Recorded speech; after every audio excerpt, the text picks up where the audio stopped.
guest, Yasser Louati. He's a civil rights activist, former member of the Collective Against Islamophobia. Thanks for joining us. Is it true that she's changed everything, Marine Le Pen and the National Front here in France? Well, I will have to agree with her because the National Front has been setting the ideological agenda for the past 35 years, be it immigration, be it Islam, be it institutions, be it minorities, etc., be it the superiority of whites over the rest of the population. And we have seen it every single time that there is an election where we actually expect the National Front to have ever rising scores. And her very presence in the second round, which did not spark mass movements, shows that public opinion has been expecting Marine Le Pen in the second round of the election. And this says whether she wins or not, her ideas are already in power and have been implemented by the socialist president like François Hollande. All these rhetoric about Muslims and the fear-mongering were actually ideas from the National Front that a socialist president has implemented along with his Prime Minister Manuel Valls.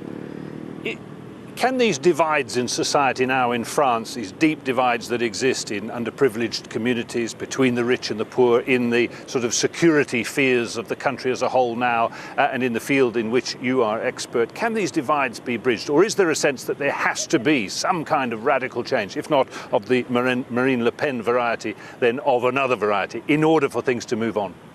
France's problems are structural and they require a structural change and a systemic approach. This means we need a new constitution, a new post-colonial republic that recognizes that France is not 100% white, Christian or atheist. It has indeed religious and ethnic minorities.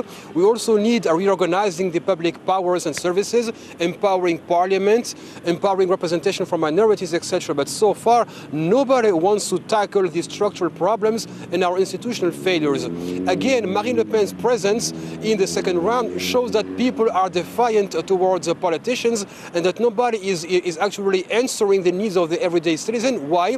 Because the way our political system works, there are no incentives to address the grassroots problems. Yeah, so we're going to have to leave it there. Thanks so much for your thought.